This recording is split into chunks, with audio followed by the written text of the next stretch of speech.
바로 문재인 대통령의 개헌안입니다. 정의당은 올 2월에 일찌감치 자체 개헌안을 마련하고 국회 헌정특위를 통해 개헌과 정치개혁 논의에 임해왔습니다. 그 와중에 문재인 대통령께서는 정의당 개헌안과 대단히 유사하고 많은 면에서 진일보한 대통령 개헌안을 발의하셨습니다. 대통령 개헌안은 기본권 신장, 지방 분권 확대, 선거제도 개혁은 물론 노동 존중, 토지 공개념, 5.18 정신 계승을 담는 등 시대적 요구를 담은 훌륭한 개헌안입니다. 그러나 안타깝게도 오늘 대통령의 개헌안이 국회에서 표결에 붙여진다면 부결됩니다. 구슬도 깨어야 보배입니다. 이렇게 좋은 보배 같은 개헌안을 결국은 부결시키는 그 모욕과 수치를 왜 스스로 감당하려고 하십니까? 오늘 채택되지 못할 이 개헌안의 비극적인 운명은 바로 한국 정치의 적나라한 실패상이라고 할 수 있습니다.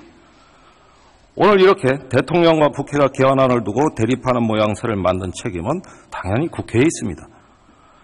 모든 정치 세력이 6월 지방선거 동시 개헌을 약속해 놓고도 그것을 지키지 못했습니다. 특히 자체 개헌안을 만들지도 않고 6월 지방선거 동시 개헌은 절대 안 된다는 한국당은 지금까지 개헌 논의 태도에 대해 국민들에게 사과해야 할 것입니다. 정의당도 책임을 느낍니다. 정의당은 오늘 표결에 불참할 것입니다.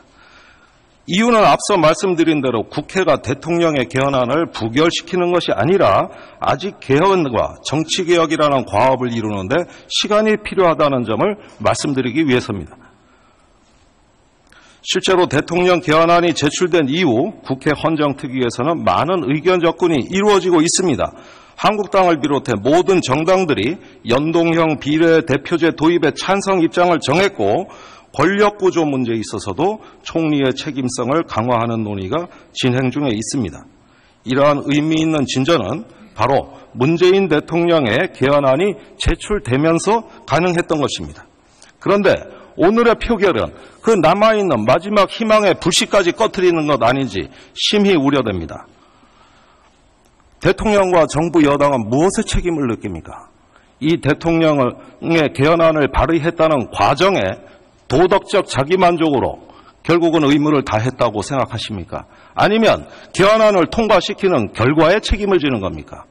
누가 뭐래도 집권 세력은 결과에 책임지는 세력이고 이 개헌안을 발의했느냐가 아니라 개헌안을 성사했느냐, 바로 그 결과로부터 국민들에게 심판받아야 합니다.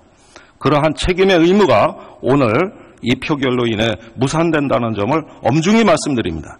지금이라도 대통령 개헌안이 철회되고 그 안을 포함한 개헌 논의가 이루어지면 바람직하겠으나 그것이 어렵다면 오늘 정의당은 본회의 투표에 참여하지 않을 것입니다. 그러나 오늘 어떤 결과가 나오든 국회는 대통령 개헌안의 내용을 포함해 그건 헌정특위의 논의를 이어받아 기필코 개헌과 정치개혁의 과제를 완수해야 할 것입니다. 그 과제를 정의당은 가장 선도적으로 이뤄나갈 것입니다. 정의당은 헌법 개정 논의에 더욱 박차를 가할 것이라는 점을 말씀드립니다. 감사합니다. 네, 김종대 의원 수고하셨습니다. 다음은 의결할 순서입니다만 토론 신청이 있으므로 토론을 듣도록 하겠습니다.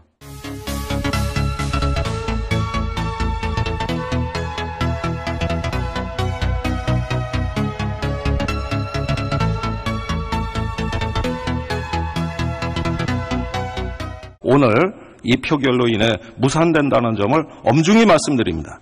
지금이라도 대통령 개헌안이 철회되고 그 안을 포함한 개헌 논의가 이루어지면 바람직하겠으나 그것이 어렵다면 오늘 정의당은 본회의 투표에 참여하지 않을 것입니다.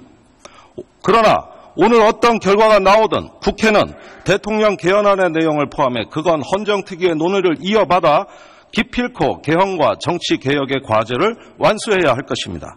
그 과제를 정의당은 가장 선도적으로 이뤄나갈 것입니다. 정의당은 헌법 개정 논의에 더욱 박차를 가할 것이라는 점을 말씀드립니다. 감사합니다. 네, 지금까지 개헌 논의 태도에 대해 국민들에게 사과해야 할 것입니다. 정의당도 책임을 느낍니다. 정의당은 오늘 표결에 불참할 것입니다. 이유는 앞서 말씀드린 대로 국회가 대통령의 개헌안을 부결시키는 것이 아니라 아직 개헌과 정치개혁이라는 과업을 이루는데 시간이 필요하다는 점을 말씀드리기 위해서입니다. 실제로 대통령 개헌안이 제출된 이후 국회 헌정특위에서는 많은 의견 접근이 이루어지고 있습니다. 한국당을 비롯해 모든 정당들이 연동형 비례대표제 도입에 찬성 입장을 정했고 권력구조 문제에 있어서도 총리의 책임성을 강화하는 논의가 진행 중에 있습니다.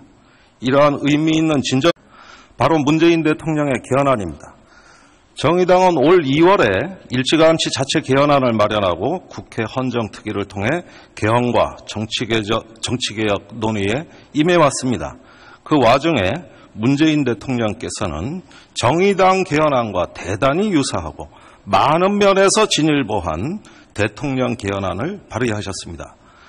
대통령 개헌안은 기본권 신장, 지방 분권 확대, 선거제도 개혁은 물론 노동 존중, 토지 공개념, 5.18 정신 계승을 담는 등 시대적 요구를 담은 훌륭한 개헌안입니다. 그러나 안타깝게도 오늘 대통령의 개헌안이 국회는 바로 문재인 대통령의 개헌안이 제출되면서 가능했던 것입니다.